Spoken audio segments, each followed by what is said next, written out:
berkaitan dengan Yang Berhormat Menteri Belia dan Sukan. Silakan.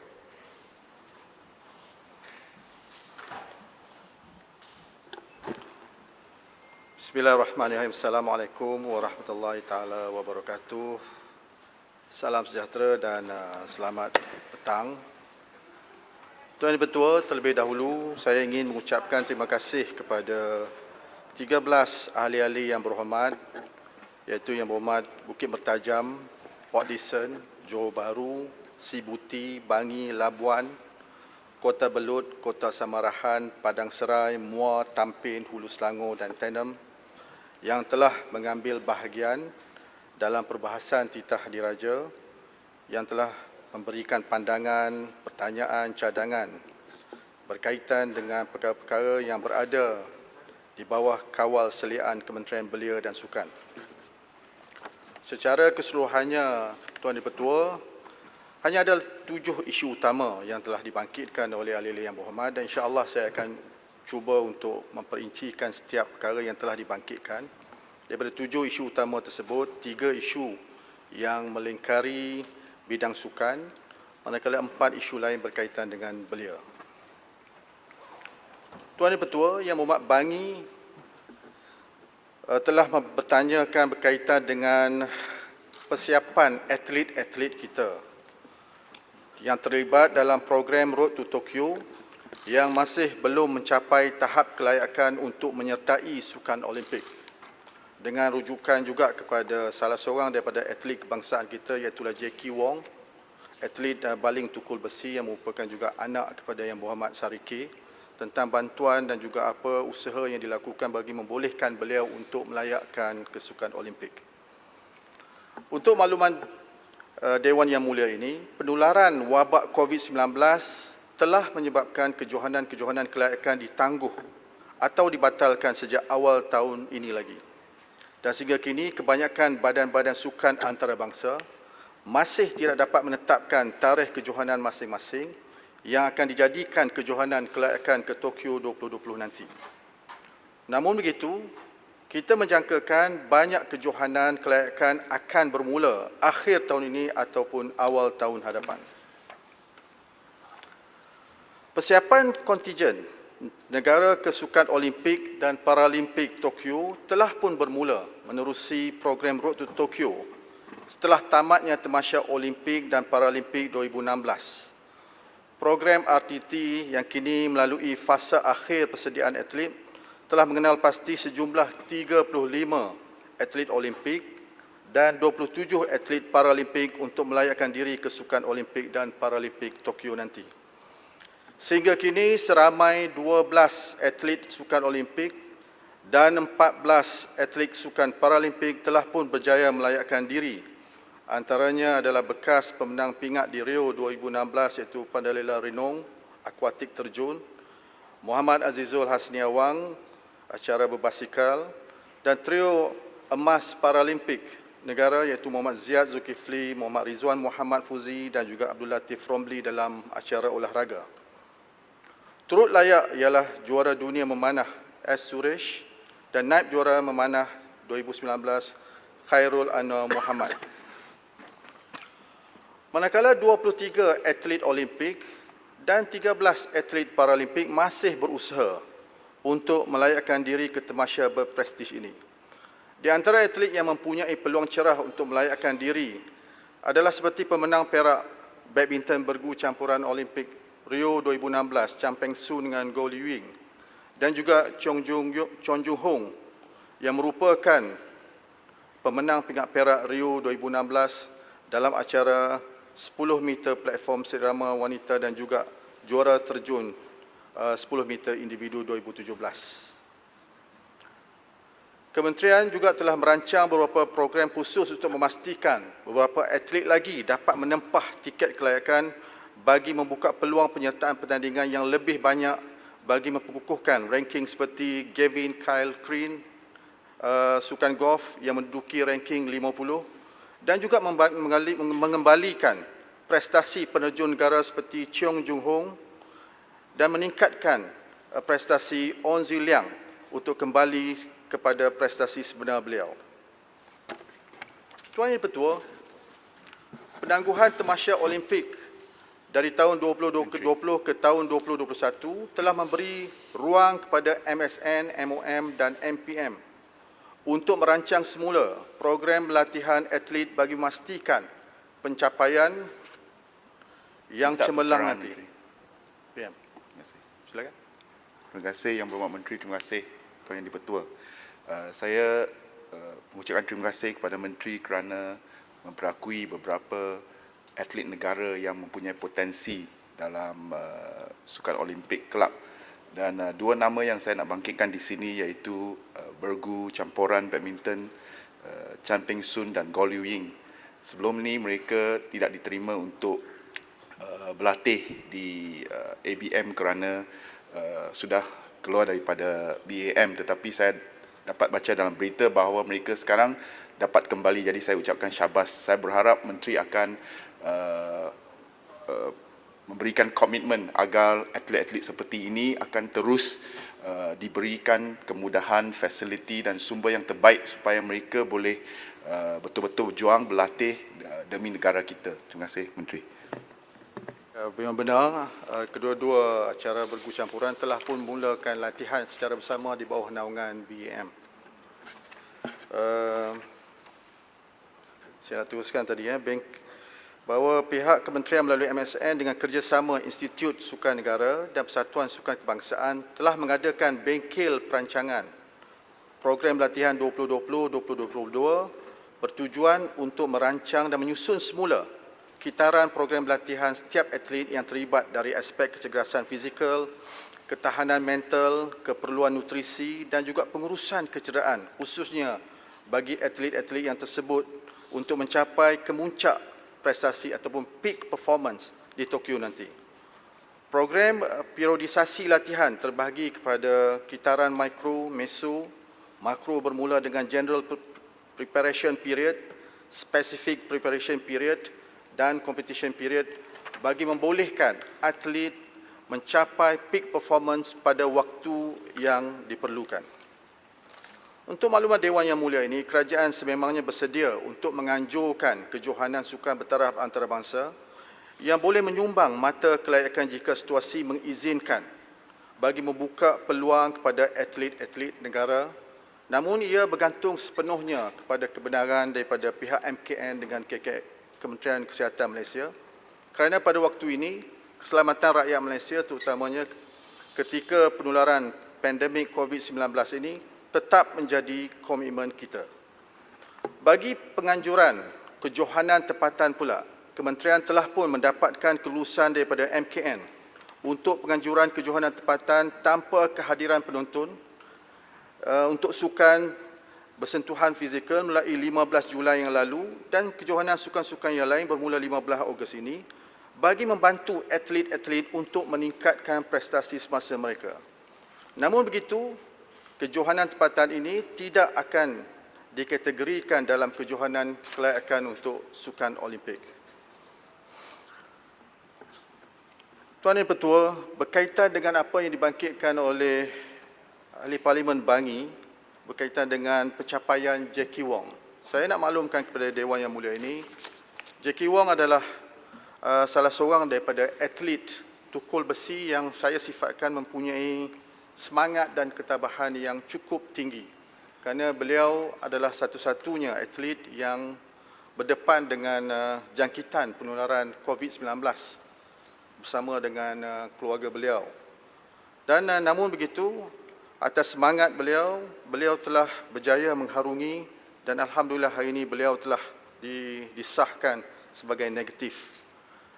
Namun saya nak maklumkan di sini bahawa pada waktu ini ranking Jackie Wong adalah yang ke-100 dengan jumlah 1047. Dan prestasi terbaik beliau adalah 68.22 meter, masih agak jauh daripada jarak kelayakan pemula ataupun the entry qualification mark, iaitulah 77.5 meter. Dan untuk makluman juga, seramai 94 orang atlet di seluruh dunia yang telah pun melakukan lontaran melepasi 68 meter. Ini membayangkan bahawa keupayaan dan kemungkinan untuk Jackie Wong mendapatkan kelayakan untuk menyertai sukan Olimpik di Tokyo ni agak tipis.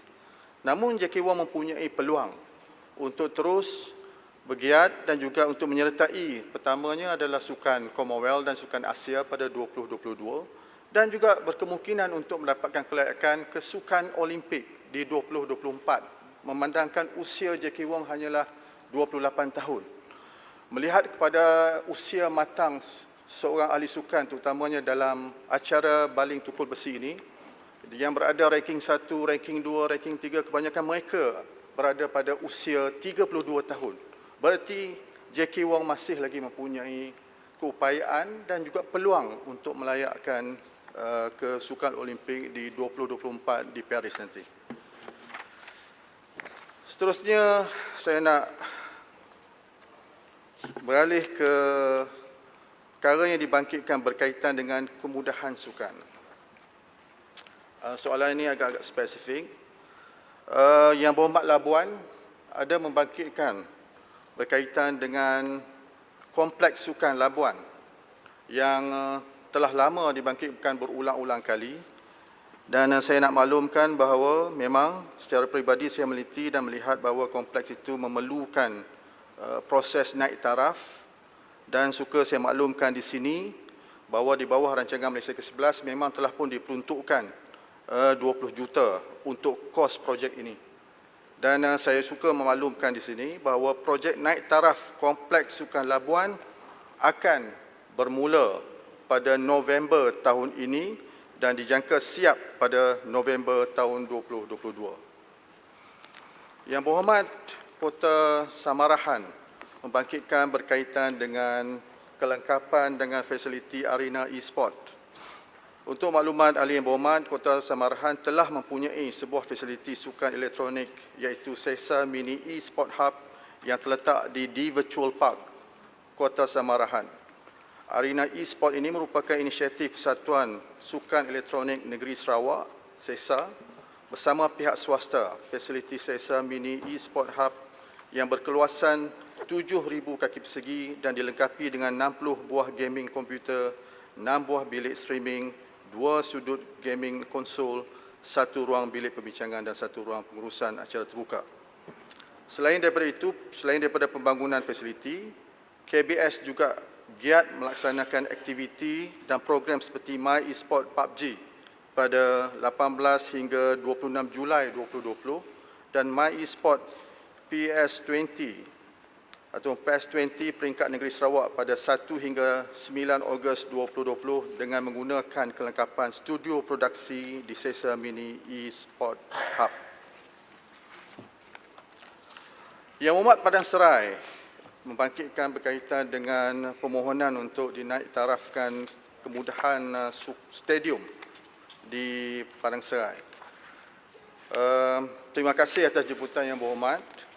Untuk makluman, kerajaan sentiasa komited dalam memastikan kemudahan sukan di seluruh negara berada pada tahap terbaik. Pada masa ini, pelbagai kemudahan sukan sedang dan akan dinaikkan taraf berdasarkan kepada keperluan dan permohonan yang diterima. Berhubung dengan naik taraf Stadium Mini Keladi Kulim ini ataupun dalam kawasan Parlimen Padang Serai, kerajaan melalui Kementerian Belia dan Sukan telah pun bersetuju agar permohonan ini daripada pihak Majlis Perbandaran Kulim Kedah dimasukkan dalam pelaksanaan dalam rancangan Malaysia ke-12 nanti. Yang Berhormat Tenem juga membangkitkan berkaitan dengan kompleks sukan daerah Tenem di mana pada waktu ini berada di peringkat penilaian dan akan dimuktamadkan.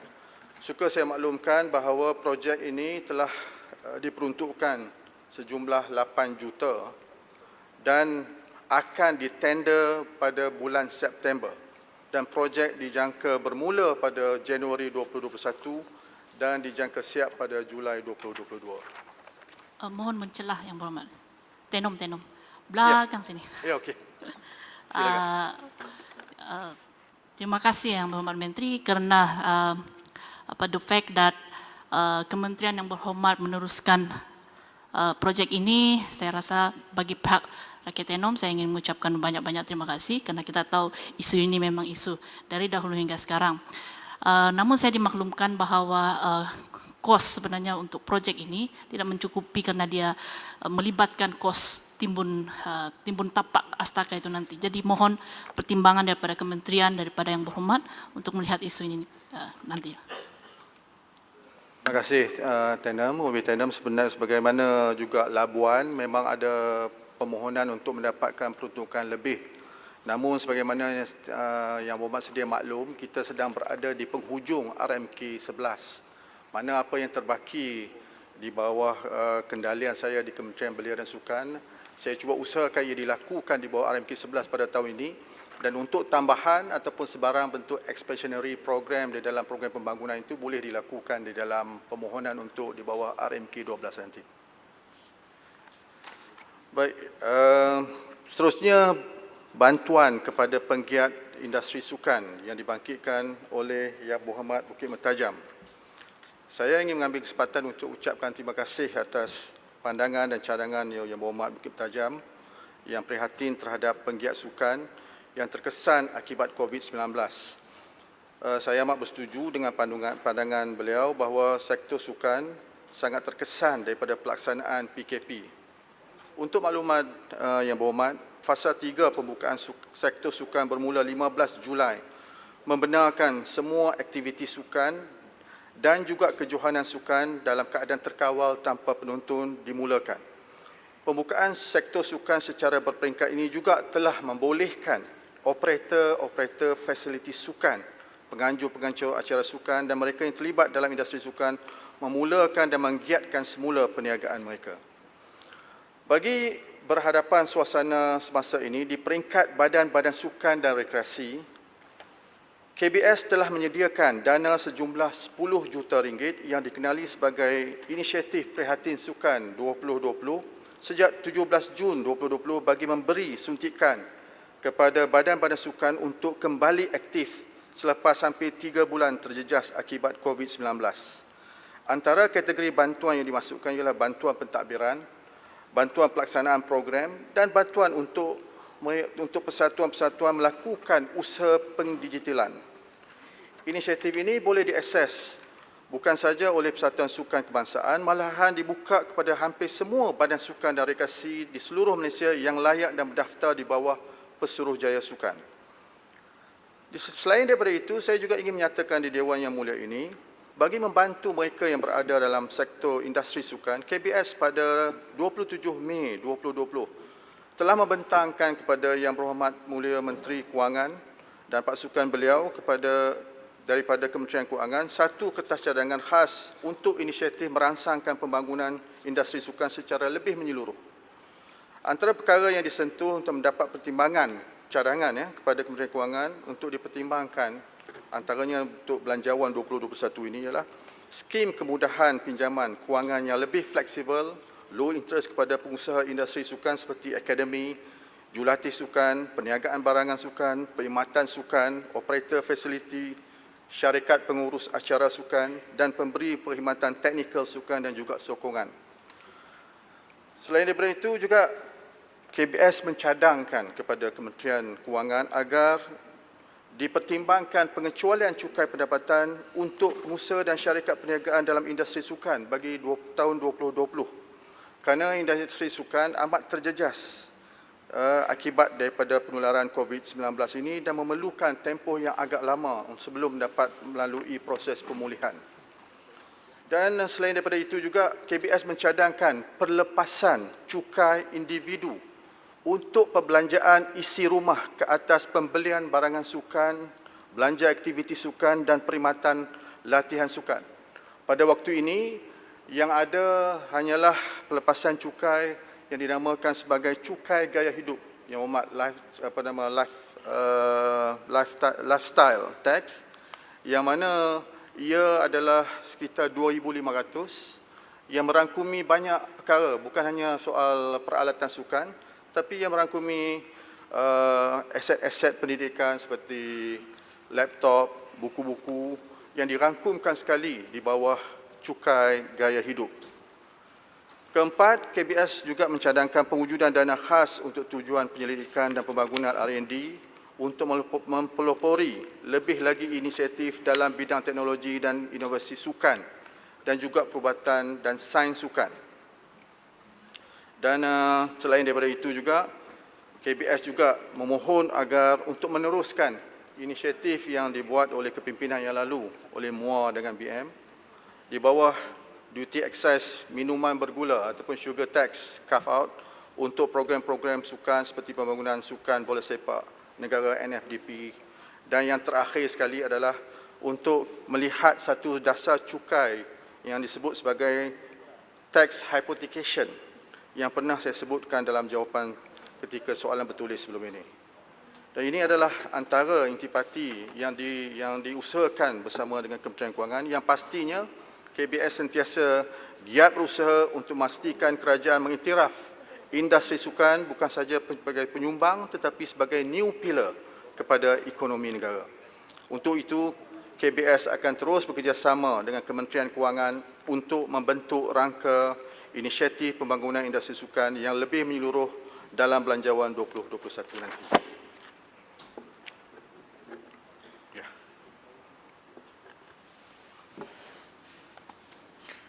Terima kasih dan juga syabas kepada pihak menteri dan juga KBS, warga KBS atas inisiatif terutamanya yang telah disenaraikan tadi bersama dengan Kementerian Kewangan.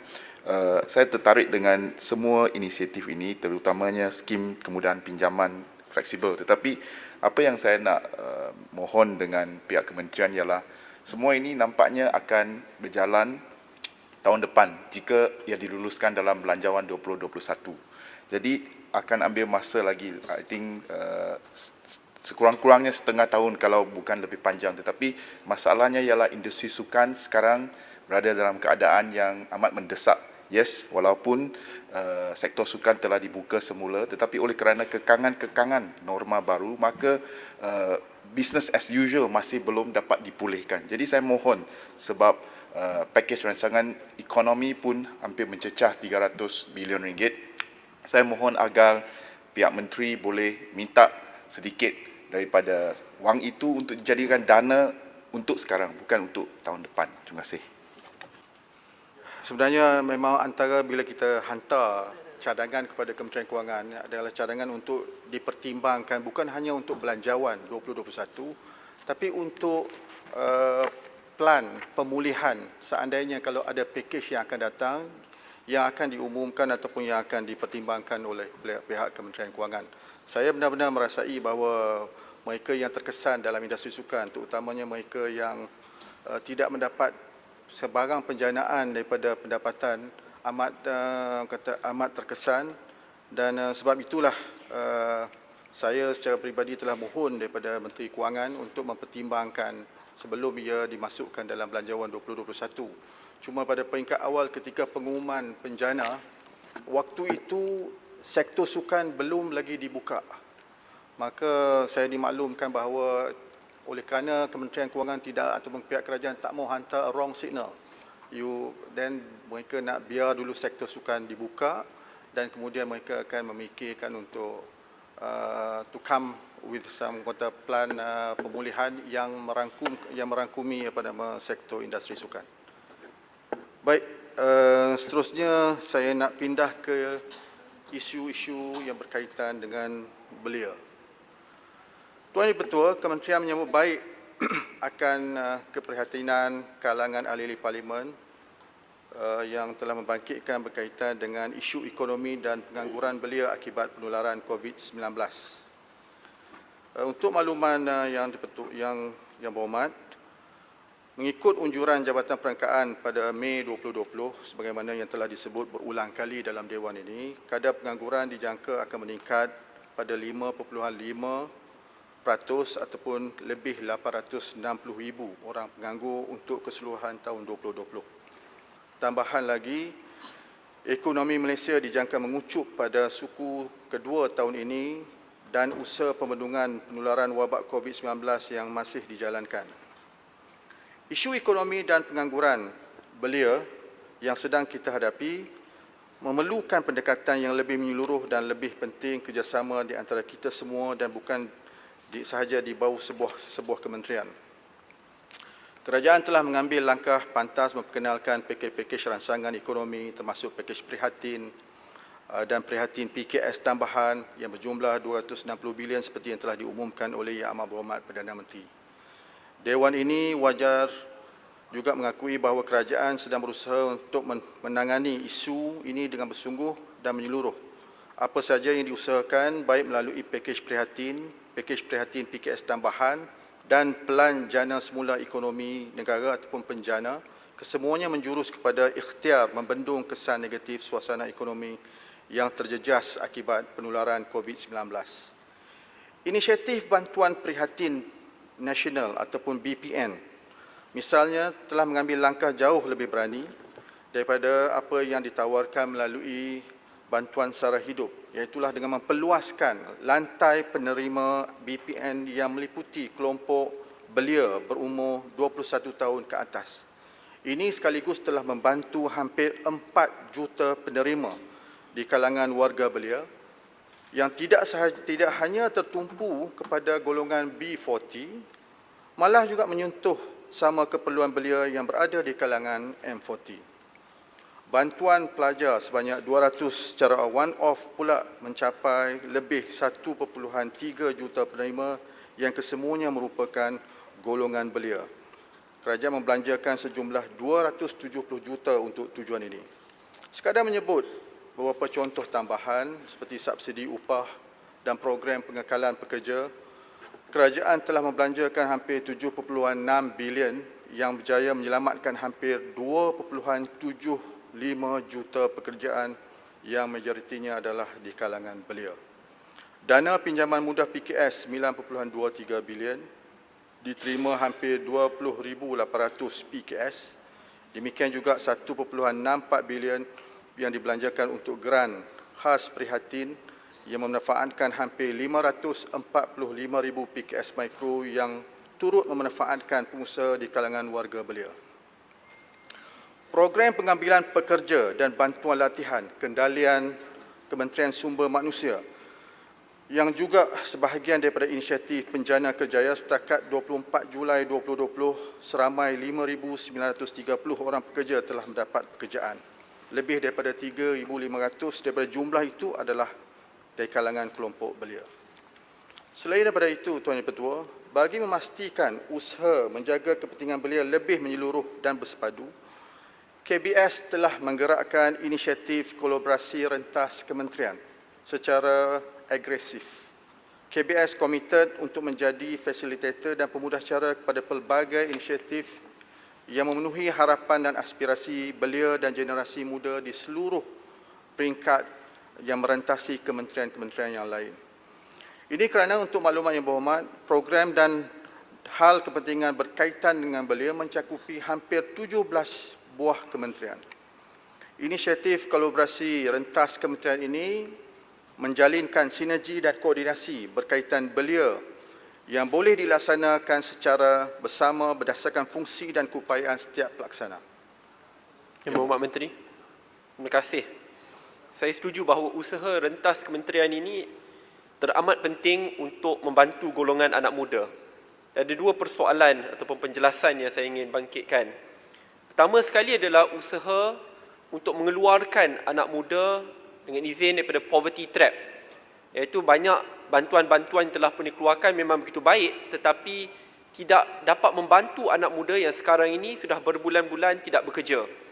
Pada belanjawan yang lepas, kerajaan telah pun meluluskan dana khas berjumlah 6.5 bilion ringgit, iaitu melalui program Malaysia at Work ataupun Malaysia Kerja.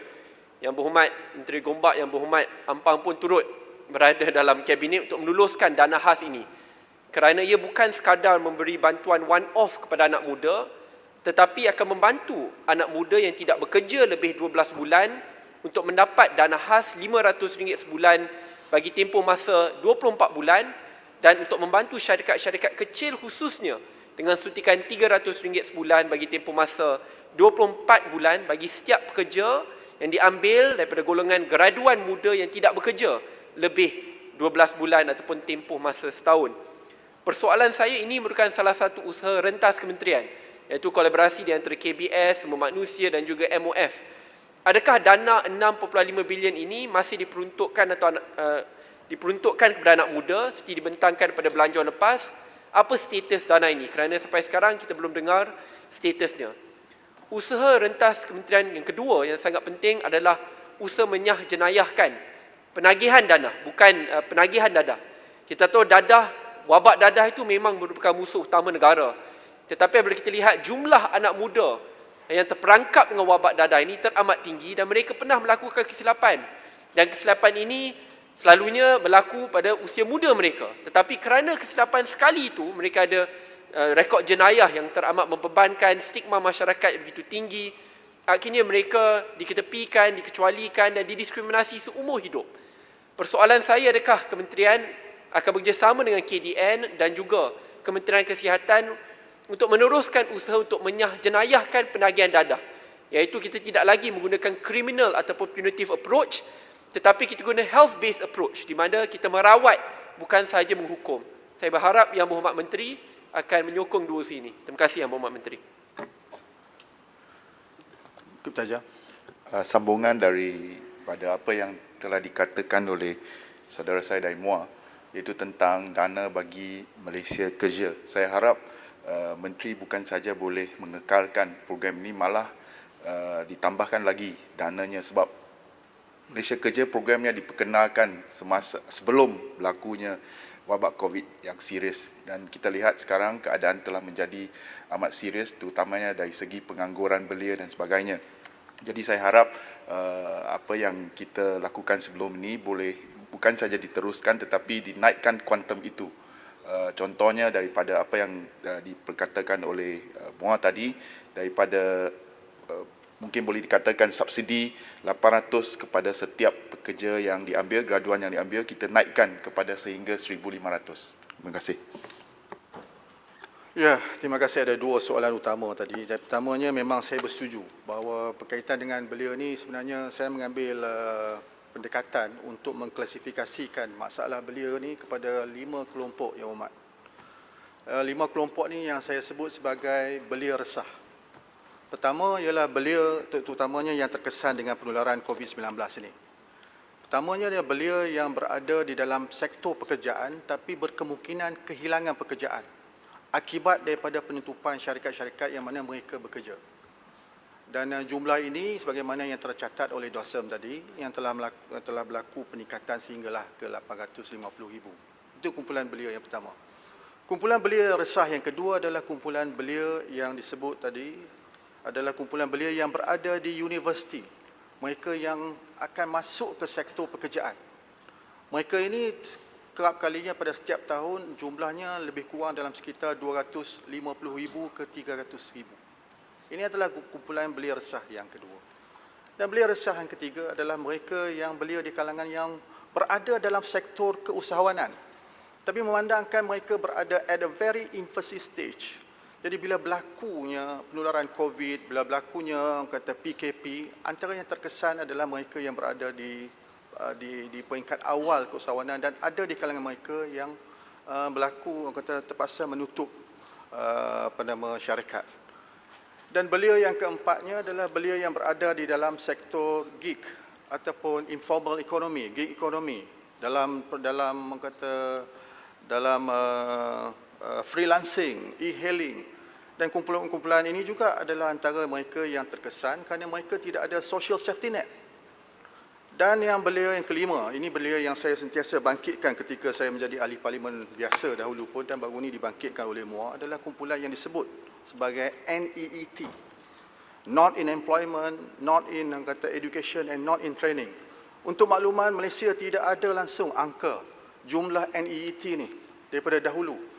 Maka sebab itulah saya membawa perkara ini ke dalam mesyuarat jemaah kabinet ketika mana dibentangkan oleh Menteri Jabatan Perdana Menteri berkaitan dengan National Census yang dilakukan tahun ini, untuk mengambil kesempatan untuk kita ambilkan daripada 108 soalan yang ditanyakan. It couldn't be any more extensive survey other than dengan izin other than National Census, untuk pastikan sekurang-kurangnya kita dapat ekstrak fakta dan juga data tentang berkaitan dengan NEET ni.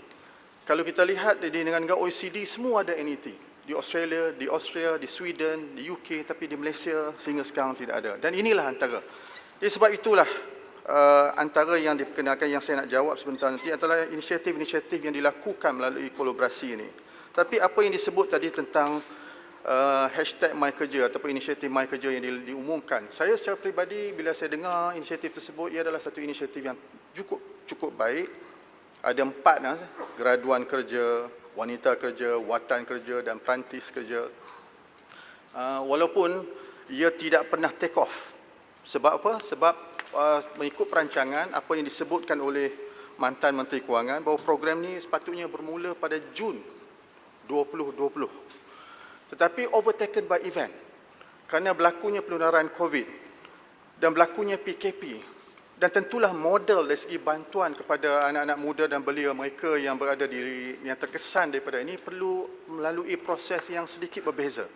Pada waktu itu saya fikir mungkin Kementerian Kewangan boleh menjawab secara lebih tuntas bahawa yang paling penting adalah untuk pastikan kelestarian hidup rakyat.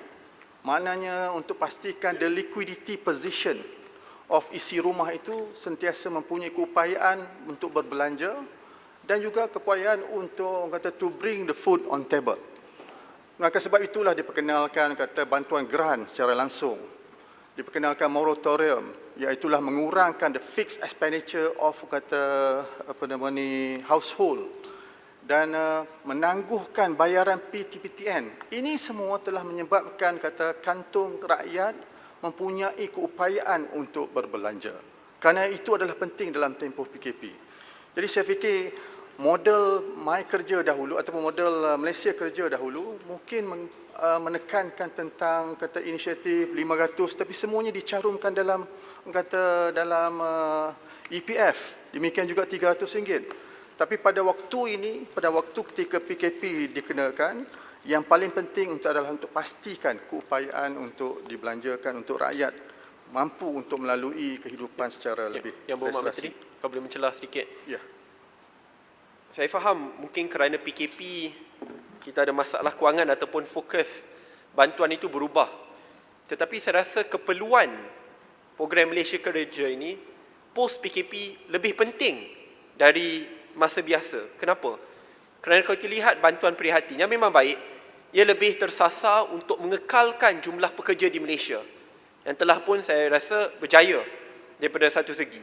Tetapi persoalannya apabila jumlah pengangguran telah pun meningkat kepada lebih 800,000 dan majoritinya datang daripada golongan anak muda dan akan ada ratusan ribu setiap tahun yang akan masuk ke job market dengan izin, tetapi kerana tidak ada pekerjaan yang mencukupi dan syarikat-syarikat tidak ada insentif untuk mencipta pekerjaan yang baru, sebab itulah program Malaysia Kerja ini jauh lebih penting dari masa biasa. Dan kalau kita lihat jumlah kosnya tidaklah begitu tinggi. Walaupun 6.5 bilion ringgit tetapi ia dibahagikan kepada 3 ke 5 tahun. Dan pada masa yang sama saya agak saya rasa perkara ini teramat terdesak sekarang kerana kalau kita baca berita pagi ini ada salah seorang bekas juruterbang bernama Sanjeev Devan yang telah pun didapati membunuh diri kerana tekanan hidup, stres selepas menganggur lebih 2 bulan. Dan saya agak yakin ada banyak lagi cerita-cerita seperti ini akan berulang.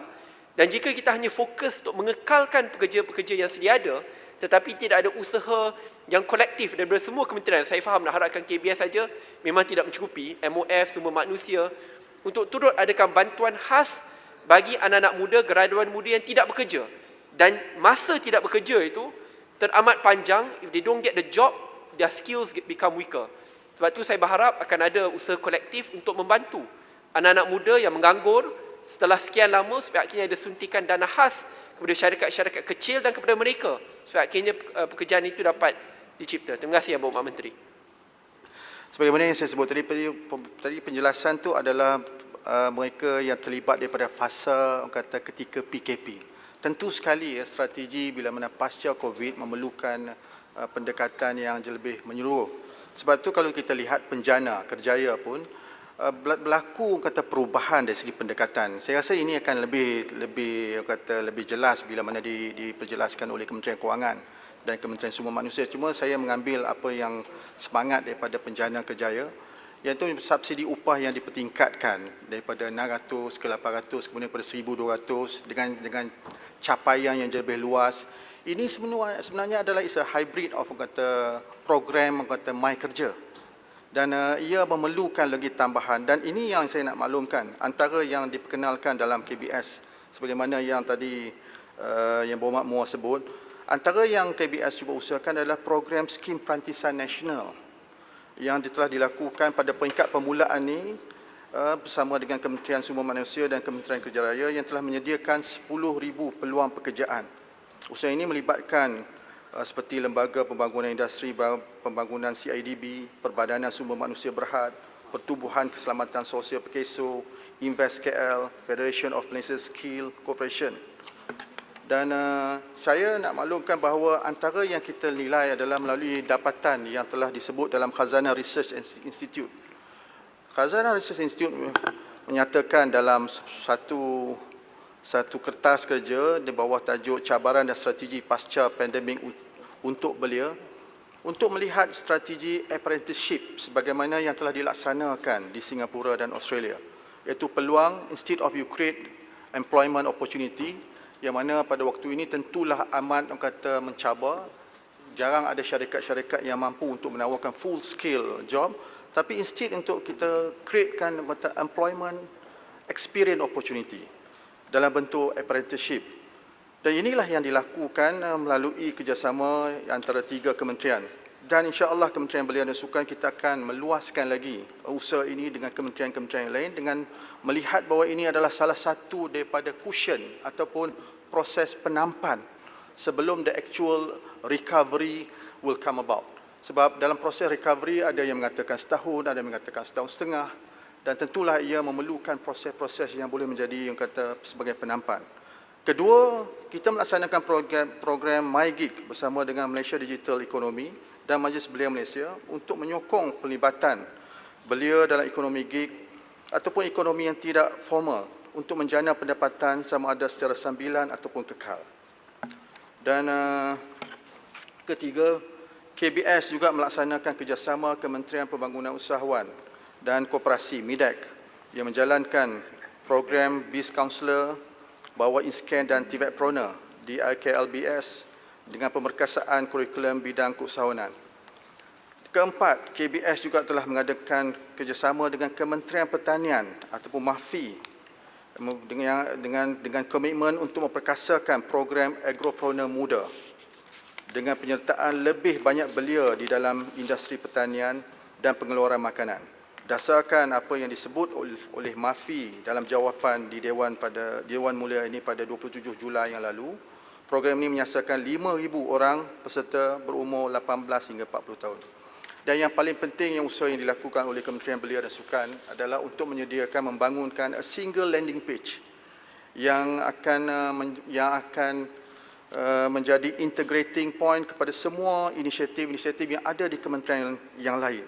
Berarti kalau you sign on Kementerian Belia, you sign on dengan kementerian-kementerian yang lain yang menawarkan inisiatif-inisiatif dalam soal peluang pekerjaan, penciptaan pekerjaan, latihan kemahiran dan juga akses kepada dana dan kemudahan yang ditawarkan yang dilaksanakan oleh semua agensi kerajaan maupun bukan kerajaan.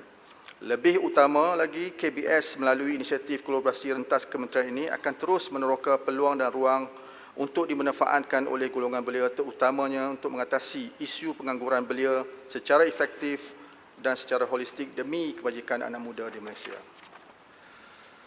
Seterusnya, saya Menteri sikit boleh? Hang Tuah Jaya, depan. Ya. Yang Berhormat Menteri, Tuan Speaker, saya nak fokus sedikit tentang belia resah tadi yang Berhormat Menteri sebut agak mendalam.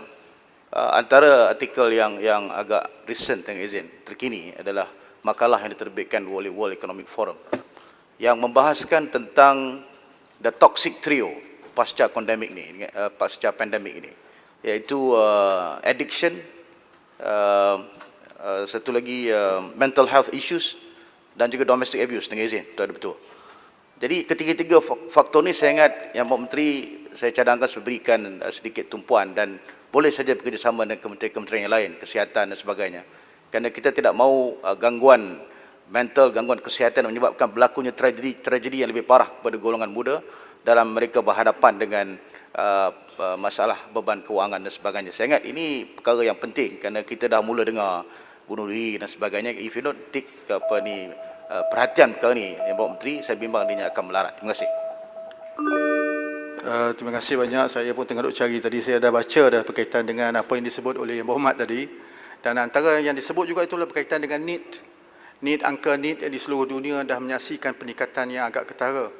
Dan demikian juga antara yang diberi penekanan tentang social entrepreneurship yang menjadi, dan ini juga yang diusahakan oleh Kementerian Belia bersama dengan MIDEC. Tapi apa yang dibangkitkan oleh Hang Tuah Jaya tadi memang saya ambil perhatian, dan tentu sekali perkara ini juga akan menjadi perkara yang sedang diambil dan melalui tinjauan yang dibuat oleh IRIS, Institut Penyelidikan dan Pembangunan Belia. Antara kata survey yang dilakukan dalam setiap bulan melalui domain-domain tajuk-tajuk yang berbeza. Antara salah satu yang adalah soal mental health yang dibangkitkan. Yang Berhormat. Yang betul. Yang Berhormat. Boleh lagi 5 minit. Yang Berhormat Menteri. Boleh saya mencerah? Nanti betul. Terpelah sini. Boleh saya mencerah? Okey. Terima kasih kerana memberi jawapan khususnya langkah-langkah atau inisiatif yang telah diambil atau sedang diambil oleh kerajaan untuk memastikan belia kita dapat pekerjaan atau boleh memasuki perusahaan. Tapi saya nampak selepas usaha-usaha yang diambil oleh kerajaan, bilangan penganggur khususnya di kalangan belia masih besar. Jadi saya nak dapatkan jawapan dari kerajaan apa sebabnya walaupun banyak langkah-langkah sudah diambil, tapi bilangan penganggur masih tinggi. Adakah kerana tidak cukup promosi program-program yang sudah dilaksanakan oleh kerajaan? Terima kasih. Terima kasih Muhammad Tebrau. Memangnya perkara ini adalah fenomena yang bersifat global, rentas seluruh dunia. Malahan ada angka-angka pengangguran yang berlaku di negara luar jauh lebih tinggi daripada Malaysia.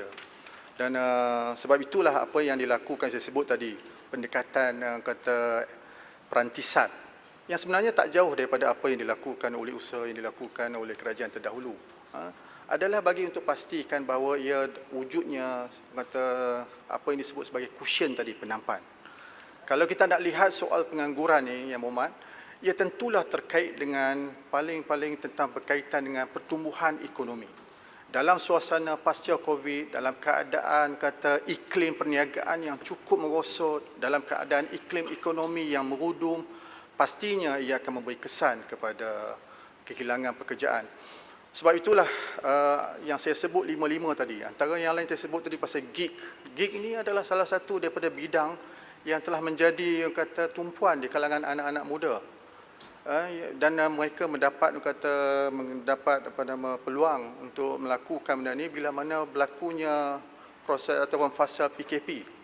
Dan saya fikir bahawa yang paling penting ialah dalam mereka terlibat dalam gig ekonomi ini, saya tidak mahu lihat bahawa berlakunya apa disebut sebagai skill trap. Maknanya if you are involved in one skill, you akan jadi gig worker forever. Tapi kita nak perlukan proses reskilling, upskilling dan cross-skilling. IKBN umpamanya, mungkin Yang Berhormat Menteri yang lalu pun boleh kesahkan bahawa employability adalah amat tinggi. Siapa yang masuk IKBN, peratusan yang dapat pekerjaan ada mencecah 97%. Tapi pasca COVID ini tentulah ia akan meninggalkan kesan. Maka kesan tu tidak dapat mencukupi kalau mereka hanya dapat skill yang mereka lakukan sekarang. Sebab itu perlunya proses cross skilling, proses digital platform punya learning dan sebagainya. Maka sebab itulah saya fikir bahawa apa yang disebut oleh Muhammad tadi benar, tapi ia juga adalah isu-isu yang bersifat rentas. Jadi Masa dah tamat, Yang Berhormat. jadi terima kasih banyaklah. Saya ada lagi 2-3 sebenarnya. Yang lain boleh buat jawapan bertulis. Okey. Jadi terima kasih banyak kepada semua yang telah melibat dan telah membabitkan ataupun telah mengambil bahagian dalam perbahasan Kementerian Belia. Dan saya juga ingin mengambil kesempatan untuk mengucapkan terima kasih banyak-banyak kepada Kementerian Kewangan. Komitmen yang berhormat Kementerian Kewangan yang telah menzahirkan daripada awal untuk menjadikan Belanjawan 2021 sebagai inisiatif memperkukuhkan belia. Dan mudah-mudahan usaha ini akan dapat memastikan perjuangan untuk mengangkat suara belia, untuk memberi pembelaan yang sewajarnya pada belia, dengan sokongan semua ahli parlimen, akhirnya dapat kita laksanakan usaha murni ini. Jadi saya ucapkan terima kasih. Sekian, Assalamualaikum warahmatullahi taala wabarakatuh. Salam. Terima kasih Yang Berhormat